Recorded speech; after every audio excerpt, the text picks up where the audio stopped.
last time we did this, Danny, it was in Abbey Road Studios. Oh, now there was a memory. Hot Topics, I think. It was? The studio. Yeah. That was good. 2025. I loved it.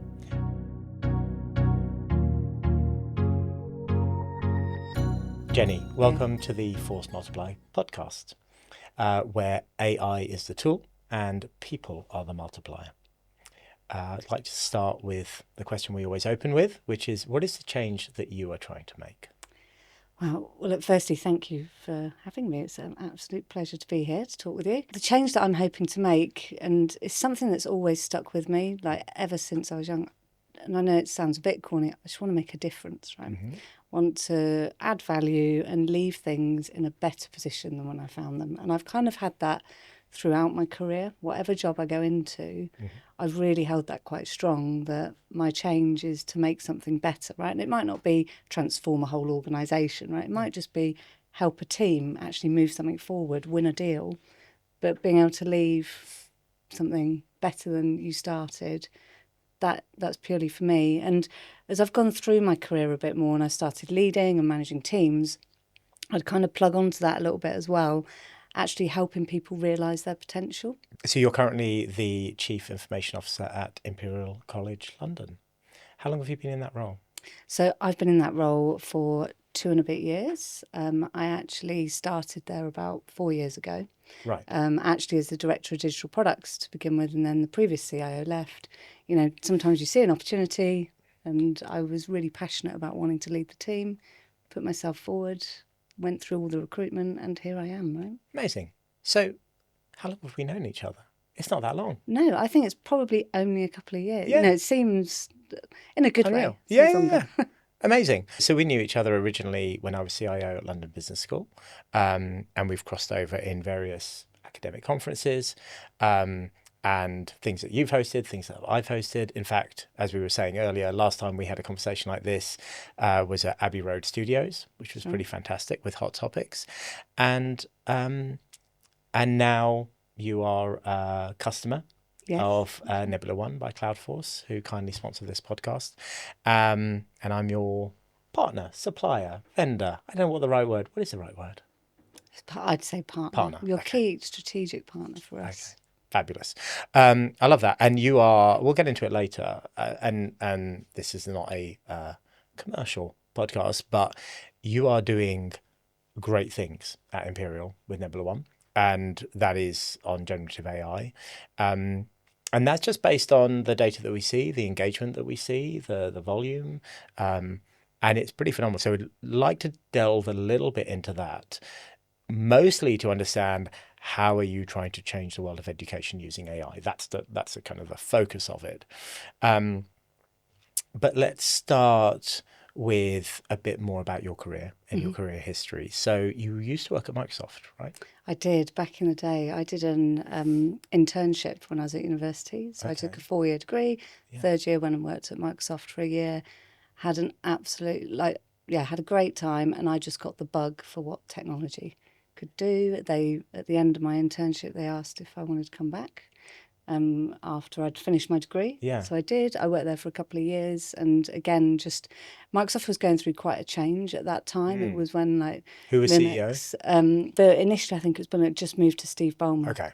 All right. Yeah. So you were there for that period. Yeah. So a bit of an interesting time. Very different Microsoft to today, right? Yeah. And it's phenomenal, like the transformation that Microsoft has gone through. I would recommend listeners listen to our episode with Claire Barkley, who was the CEO at Microsoft UK, and she talks a little bit about that cultural transformation and first-hand experience of seeing that happen.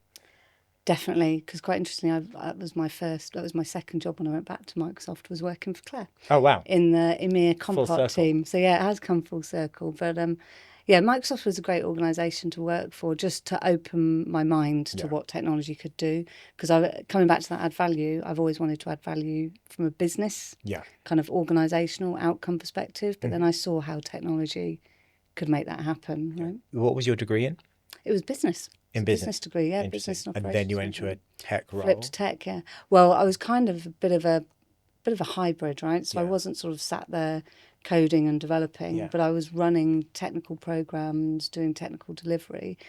I've always throughout my career kind of found myself a little bit in the middle, right? That person that can talk with the technical teams, sit with them, be part of the technical teams, but then turn to the sort of business. I don't really like talking of it like that because it's all one team. Yeah. But, you know, turn to the rest of the organisation and then help join the dots and bring it together. The bridge, the connector. Exactly.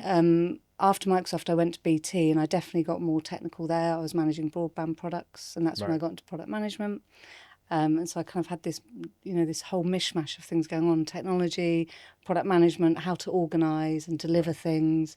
And all of it just came together, which meant that it was a bit of a springboard onto roles that I guess have got me here, right? Sure.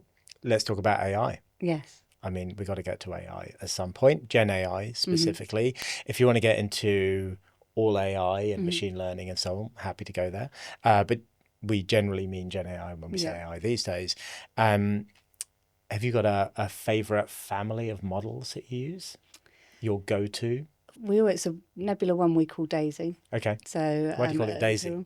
So Daisy was the first song that the IBM computer played via AI back in 1970 something, and it played Daisy Days Me, Give Me Your Answer Do. It's an old, I think it's a 1920s or 30s song. Okay. So we called it Daisy, and we did a play. We do a play with the name, lowercase d, capital AI.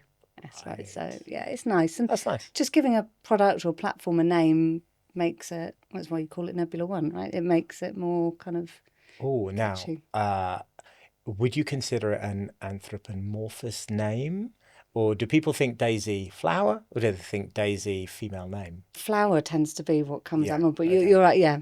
And we use the imagery of Daisy flower as well. So it kind of works all round. So coming back to your question, the reason I use that is because that gives me the opportunity to select, right? I do tend to default a bit more to Claude, but then equally do like playing about with answers across different LLMs to see what's the difference. And quite often I like to see how some of the models like Claude and even DeepSeek and stuff compare to Copilot, which is built in to our machines, the free version of Copilot. Right. And tell us a little bit about your vision of Gen AI across Imperial.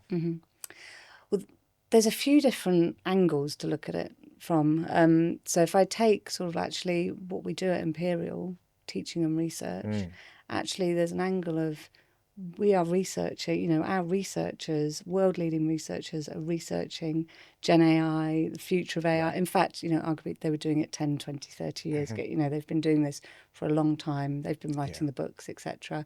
So the vision that I have for how our team can add value, firstly, we need to be running all the compute capability to support that research and support that teaching. So, for example, we have a lot of high-performance computing capability because you need to be running Gen AI on these kind of high throughput, high capability platforms.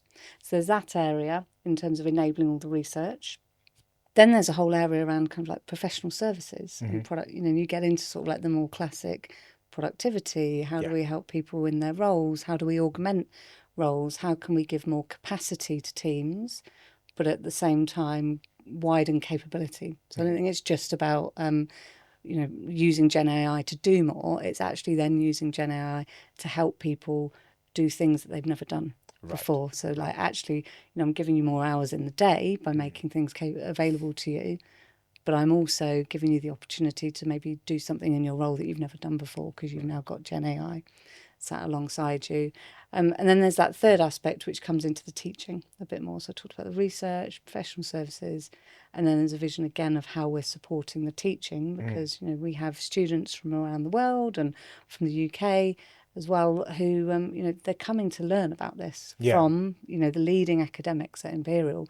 So me and my team need to be supporting that education, that learning as well. How does that feel, being in an environment where you've got professors who have been researching these fields for decades, and then you're the person responsible for delivering the tools that they have to then get to use? I appreciate they'll use their own tools as well in research endeavours. Yeah, I mean, sometimes I think about it, it can feel a bit daunting, right? Because it's like actually the research in particular that is being carried out, we have a vision at Imperial, our strategy is science for humanity, right? It is genuinely solving, world problems, Yeah.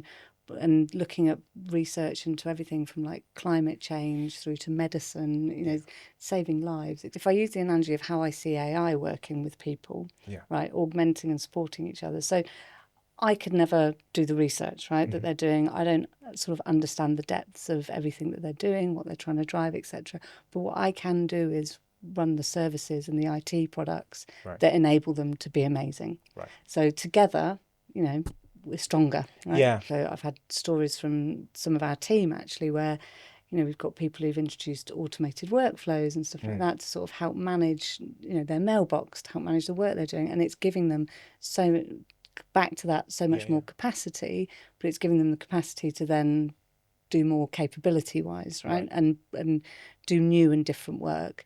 But then you do also get the other end of the spectrum, which is concern, right? And worry, and AI is going to take my job. And I think where a lot of that comes down to is particularly in the professional services type space, where so when I say that, you're looking at IT professionals, finance professionals, probably HR professionals, but some of that can bleed a little bit into the academic space as well. For any education institution, you could look at it now and just think, well, is GenAI going to be the professor of the future? Personally, I don't think so. Is it going to be the professor of the future? But that is going through people's mind. And there's lots of, you do see lots of individuals and even some companies now who are starting to push and say, look, we've got a 24/7 academic teacher who you can learn from, an avatar, right, basically, with all of the content sat behind them, and they can personalize learning for you. And actually, that's everything that you need now. You don't, do you need a degree anymore? So how much of a priority are you giving governance and ethics? And you can treat those separately or together if you wish. So we have been sort of prioritising governance quite early on from our journey. So we did see that you need to put some guardrails, you need to put some structure around this. Otherwise, it will be the Wild West. People will be off, say, creating their own chatbots, pulling data that they shouldn't be pulling, surfacing data, breaching GDPR and all other kind of data privacy and protection regulations and laws. So we did do it within Imperial quite early, put a bit of a structure around it. We're trying to get it right in terms of not being too structured, though, if that makes sense. Because you don't want to... You still want it frictionless. Yeah, you don't want to suppress, but we've got some amazing individuals at Imperial across the board. Academics, professional services team members, and they just want to do great stuff. They want to enable our science for humanity strategy. Let's talk about the ethics. Yeah. What about the ethics side of things? Ethics is something that's running across all of this. Like, how far should we go? Right, with this, how far should we take using GenAI? So if I use for an Imperial perspective, we have a lot of responsibility for our students around like their health and well-being. How much should we be actually sort of using information through GenAI that maybe they are submitting to really understand their data that. and their conversations. To then kind of get into that. Equally, if we've got lots of data points on students, how far should we take it that we are pulling all of those data points together and maybe using GenAI to profile and come up with, make decisions around an individual? Like, where's the boundaries there? But I think this is something that a lot of companies are struggling with, and I don't think there is no one answer. No, right? feel the marketing and the data points and the collection and personalization is pretty creepy. I mean, the amount of stuff that's been happening, particularly social media and profiling, is pretty horrific. And now you have access to much more information and much more influence. The challenge is when it's commercial. And so then suddenly commerciality trumps generally ethics and governance and all of those other things, because how do I make another dollar? And you've got to find that balance. I think in your environment you have got the safeguarding of the students, but you've also got the trust, because if they don't trust the platform that you're providing them, then they are, quite frankly, not going to use it. They'll just go and use the free version of X, Y, and Z. Have you got concerns about the individual use and relationship building with agents and AI in your environment? Because ultimately, if they're using their own tool or some third-party tool, that's not great, but then we can go and blame Facebook or Twitter or whoever. Yeah. Twitter, they're not a thing anymore, are they? X. I don't know. Grok. Yeah. But when it's suddenly your tools, like what safeguards do you need to put in place for your students? Yeah, definitely. And look, it's interesting when you're talking through that, Danny, because although GenAI does surface a lot of this, you know, we've been seeing this for sort of probably like 20 odd years. And I mean, I don't really use it as much anymore, or I don't really use it anymore, but think about Facebook, right? And again, the number of algorithms working in the background based on what you'd been doing and just your profile. Of course, we need to be responsible for our students. Of course, we need to sort of be, you know, ensuring that they're having the best opportunities at the university they're at, etc. But equally, you know, from an higher education perspective, they're adults. Yeah. You can get into some stuff with maybe students at a, you know, like, you know, further education, schooling, etc. That's possibly a different discussion. But ultimately, you know, most individuals that are coming to universities are 18 plus, and therefore it's back to, well, should we know this? Should we be able to do this? Now, there is a piece around data and how do we use the data and information on our students to do what you were mentioning, which is maybe to highlight before something happens, right? So if you see that maybe there's an individual who isn't attending classes, their grades are dropping, you know, you might even see some cases where they're in, you know, they've got student debt, or, you know, you could piece that type of information together to sort of flag an intervention. Right. To then maybe understand, well, actually, what's happening is something, you know, something going on. But equally, I can sort of imagine that there'd be a number of people on the other side of that view who would say, well, it's none of your business. You know, you're profiling. Yeah, the individual's there. They're there to study. If they don't get the grades, they don't get the grades. Yeah. Yeah, I think they very recently, Elon made some information available about the algorithms on X and how they are just wired. You get points for arguing. Fundamentally, you get many, many more points for arguing because that just generates more value, more attention, more rage, more engagement. That's horrific. Right? It's horrific that that's still happening. So social media, I mean, there are certainly lessons to be learned from social media, but I don't think they'll be learned. As long as there's commerciality to be had, I don't see that going away, which is sad, unfortunately. What great use cases have you seen actually in practice in the real world? It doesn't have to be at Imperial. No. Well, actually, I'll start with one Imperial one because it does seem to be sort of having an impact. It's relatively new, but it's one around student success. Okay. And it's a sort of chatbot agent that we've launched in order to help students understand how to be successful in terms of, you know, studying practices. What do I need to do to help sort of support my grades and my well-being, etc. So, again, that's not getting into their individual kind of profiling and stuff like that, but it's giving them the ability to just have a conversation. Okay. Right, to sort of understand, well, hey, look, my grades are currently here. What could I do if I want to improve? You know, and it gives you kind of tips and tricks and stuff like that. So that has been something that's been quite useful. How long's that been live? Oh, it's only been live a couple of weeks. So it's not, it's very early on, but we're already seeing usage of it. And look, frankly, before then, it was hundreds of page documents that you'd have to go through. So you probably wouldn't, you know, you've got enough to do with your coursework and exam revision and lectures. You're probably not then going to read hundreds of pages of student study guides. And how did that use case come about? So that use case came about from a group of individuals coming together, but from different areas. And this is a great example of GenAI and how it's not something just for the IT department to be pushing, right? So it was actually from our education office, our what's called the CHERS team. So it's the Centre for Higher Education Research team, and students. Okay. So it was a really lovely collaboration. So students involved in the creation of tools to help students. Exactly, and not the IT. No one. Yeah. You just to do the plumbing, right? Well, yeah. Well, again, it's like, how do we want to add value? Well, we want to enable people to be the best they can be, right? Yeah. And actually, so what was our job? Our job is to make the tools available and make them available really simply and easily. Yeah. And frictionless, to your point earlier.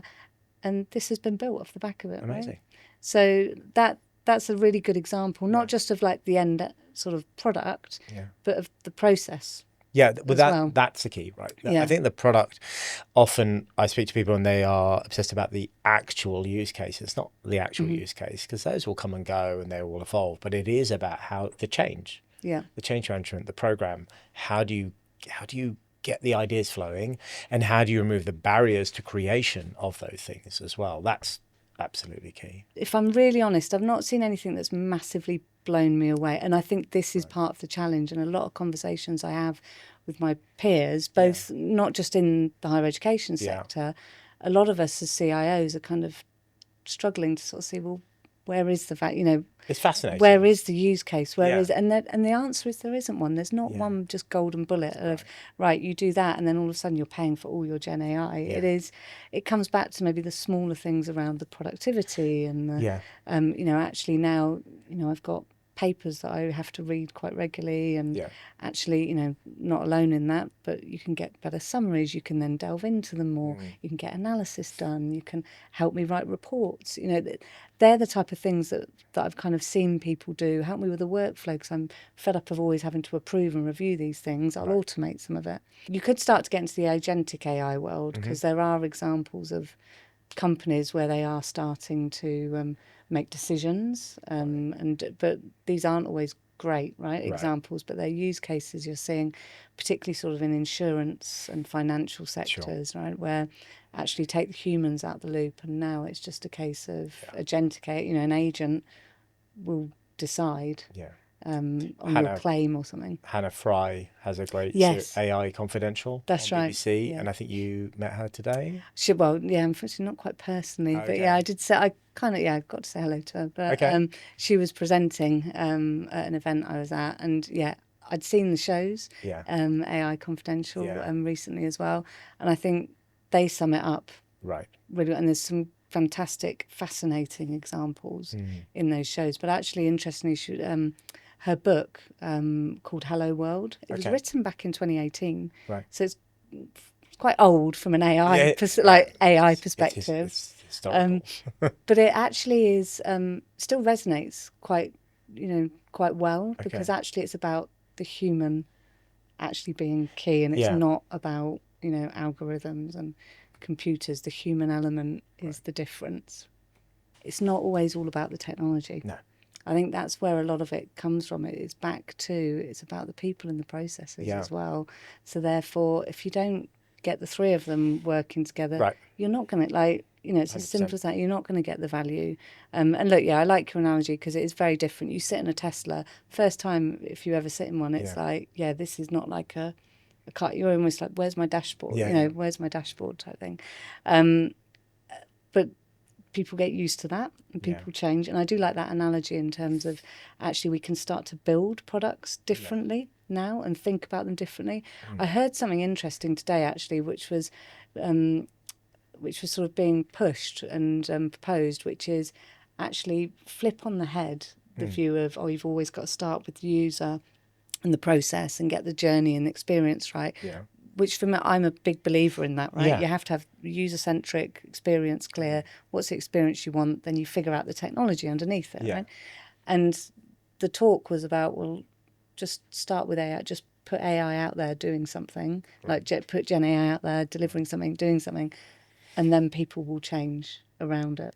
I'm a little bit on the fence with that. I was like, really? Will they? But this is a fascinating thing, because everything with AI is making you rethink things, right? It's making you rethink truths that maybe you've known in your career over the last sort of, however long you've been working, 5, 10, 20 years.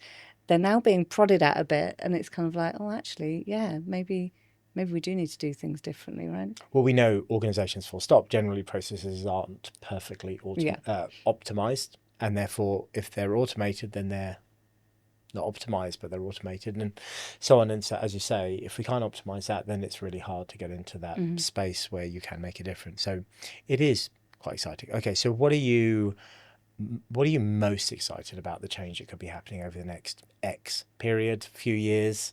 I don't see that there's a big takeover coming. It's a bit. What does interest me is, I don't know if you've ever sseen the film Blade Runner. Maybe once or twice or 3 times. So fantastic film. I go back to my day. I did A-level media studies, right? I can't even remember why I picked it, right? But one thing we had to do was we studied gangster movies, which I absolutely loved gangster movies. And then the other thing was Blade Runner. We had to study Blade Runner thing. And this was, 20 plus years ago, right? But Blade Runner itself was 1982, something like that. And it, you kind of think about the replicants like Deckard and humans, and you can't tell the difference. Right. I mean, the whole premise of Blade Runner, isn't it? Right. Is he a replicant or isn't he? Or isn't he? Is he hunting the replicants or is he one of them? And it never really gets answered, right? I know Ridley Scott and Harrison Ford have got different opinions on it. So coming back to your question, the reason I've gone off on Blade Runner is there's a piece around in the future about how how humans and AI can work together. Yeah. However, I think you'll always be able to see the difference from a human perspective, right?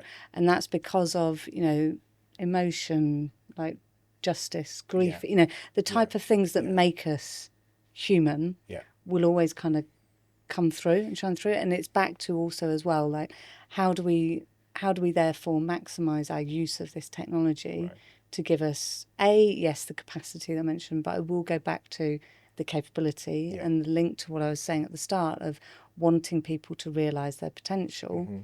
Actually, we can help people realize so much more now. So being able to see individuals who can actually be so much more because of having that underpinning of the technology. And then I guess if I do bring it back to Imperial, by 2030, I really passionately believe in what Imperial is doing for science for humanity, and with AI, I think it's really going to help solve and tackle some of those real world in terms of the research and the groundbreaking change. Yeah.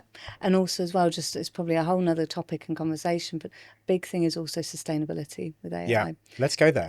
That is something that, we talk about the growth, but this has got to be sustainable. I feel, and it's just my perspective, so I might be limited, I feel like the conversation around sustainability in AI has just disappeared. Yeah, it's dropped massively. At the beginning, it was energy and water. And now I don't even, when I speak to clients and prospects or partners, they're not asking the questions anymore. No, I know. Money comes into some of it, right? I think there's definitely, there's something about the macro environmental factors that have a bit of a challenge on this. But I think sustainability in general has, for a lot of, for a number of corporations, don't we wrong, commercial organisations, it's still right up there for them. Yeah. But you do get back to a lot paying lip service, right, to it all. Yeah. But definitely from an AI perspective, the conversation has dropped a bit. Yeah. Particularly with if I think about some of our partners and the software companies that we work with, it's not as high up the agenda. And most of the time, we are having to raise it because sustainability is embedded in our strategy, right? So, for instance, I was talking earlier about all the high performance computing. Yeah. We run those in water cooled data centers, right, for our AI research because we believe that's the right thing to do. It's part of our strategy. We've got a Centre for Sustainability, the Grantham Institute, and therefore we need to practice what we're preaching, right? So when we're doing research into AI and supporting AI, we need to be running it in a sustainable way. But then there's also things around users. So I think there's something around helping people think before they use AI. Right. That's there's a bit of a sustainability angle there of, do I really need to ask AI this question and drive X amount of energy and power being used, or actually, do I actually really know the answer? It's tricky though, because learning, adoption, people actually just need to use it and use it and use it and get used to it and understand how to work with it and become familiar with it, like riding a horse or riding a bicycle. But then get to a point and go, okay, well, I don't. Well, and there are two reasons why you want to avoid using it. One is, do I need to? Mm-hmm. But two is, what is the cognitive disservice that you are giving yourself by not thinking, doing a little bit of mental arithmetic, for example, just thinking about things, creativity. And you can get into wonderful kind of creativity sparring conversations with GenAI, which is pretty cool. You can have it as a partner, creative partner. But often it go, here are the 3 key points, write the email for me. At what point are you just not using your brain at all anymore? It's a real difficult balance. And I think these early years, trying to figure it all out is going to be super hard, and there are no wonderfully right answers. If we take it a step further, cue the Vangelis music from Blade Runner, and maybe you'll come back to Blade Runner. What's the kind of worst outcome? What are the bad outcome scenarios? Data breaches, cyber attack, you know, like just from poor use. I do. I agree with the adoption. You know, we need to be adopting and using it, and it needs to become just part of what you're doing. I guess the words you use there around critical thinking are really key, right? And so I do think that is crucial, because you could almost become a little bit lazy, right? Like, write this for me and just send it. Yeah. And actually, you know, there's a bit of, well, maybe you should think about what you're sending before you're, you know, put yourself in the recipient's shoes. But of course, you know, use the technology to help make your thoughts more coherent and clearer, etc. So I think the worst possible outcomes come down to sort of like very IT focused stuff around, you know, data gets out of an organization because you're not using the tooling properly, and therefore results in cyber attacks, etc. You know, loss of reputation.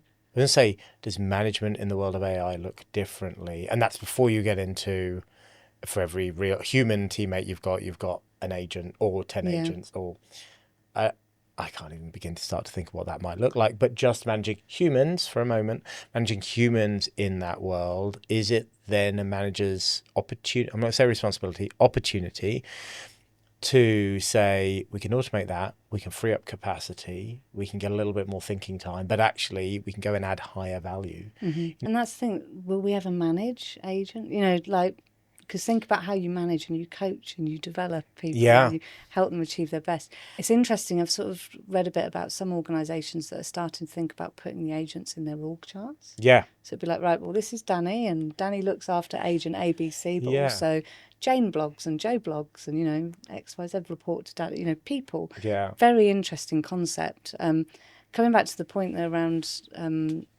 what that enables for an organisation, because, you know, if you're the CFO, perhaps you're sat there thinking, well, I want to save some money, you know, either I want new products and services to be defined so that we can get more revenue in, or I want to cut costs, right?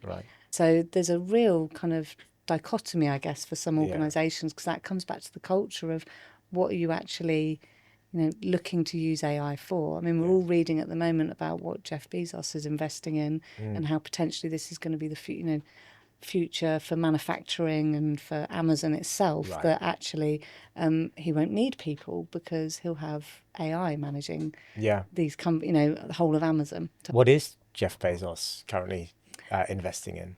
Well, he's invested something like whether I might be making this up, it's 100 million or something going into looking at setting up this new into AI. Nebula One by Cloudforce. No, he's not. He's not. But putting it into a new, I was reading something in the FT over the weekend. It's going into sort of a new company. I have no idea what it's called or anything, or I might have missed that bit. But it's all about manufacturing in particular, and how do you get AI built and developed into manufacturing. And obviously this spins off lots of then differing views, a bit like that AI is coming to take my job. It then becomes, well, the companies of the future are just going to be AI, aren't they? If you come on to another film, right, just sticking with the theme, you can think a bit about iRobot, right, and think about, I can't remember what the company was called, but where the robots were just there, like, doing everything. So I was hoping you get to robots, because surely that's the most exciting part, and also slightly terrifying, and also totally terrifying, because you can now see them fight, and you can now see them carry weapons, and you can see them shoot weapons. But you can also see robots already going around factories, not humanoid necessarily, and in farming, right? There have been robots of certain size and machines. What's that kind of robot? It's that autonomous robot. That's the bit. That's the wiggle. Now suddenly, like the Scarecrow in The Wizard of Oz, we can give the robot a brain. Yeah.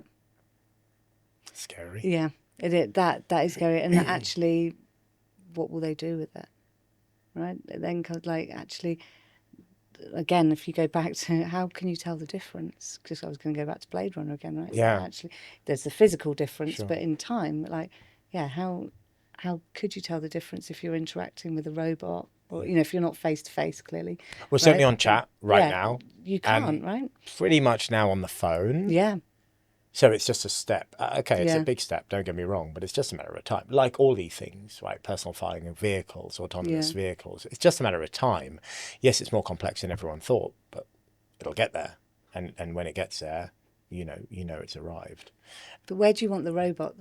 How far does it go? Right? What would you be happy with having robots do? Come and cleaning your Yeah. house or looking up. Yeah, okay, that would be quite nice, quite easy. Do that for me. Would I want a robot doing surgery on me if I, open heart surgery? Would I want if I was, say, heaven forbid, up in court, a robot deciding Oh, you'd be whether much better off. like yeah, You'd be probably, much better off. yeah, quite Because possibly. human judges are fatally flawed. Yeah, there is a piece, Yeah. isn't there? You There's a definitely lot want of GenAI there. yeah. You're right. I've read about that. Where it's very much Yeah, you don't want to get an afternoon statistically, session, yeah, right? yeah, or someone that comes back to the human stuff, right? People have empathy and emotion, Right, but also people think humans aren't flawed, and yeah, we know humans are flawed. So Yeah. we talk about autonomous vehicles. Oh, autonomous vehicle can never drive as well as a human. Well, most humans think they drive better than the average human. Yeah. 80% of humans think. And oh my God, the amount of crashes and deaths and injuries as a result. Right, this is why it is so important to progress semi-autonomous towards autonomous vehicles, because it is needless the amount of injuries and deaths that happen. And yeah, humans are massively flawed. So let's keep that flawedness to playing a game of football or whatever it might be, and not necessarily things where there are life or death situations that we know are statistically not in good hands, in human hands.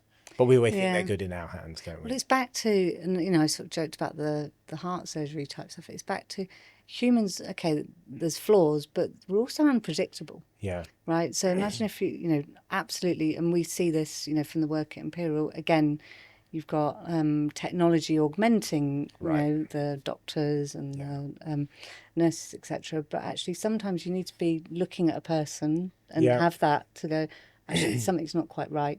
Right. So rather than physically or clinically augmenting humans, but just augmenting, whether it's silly glasses that are just recording everything you do, like it's just a step towards actually having information available on demand. That's very interesting. So thank you very much for being a guest on Force Multiplier, Jenny Rae. Thank you. Really enjoyed it.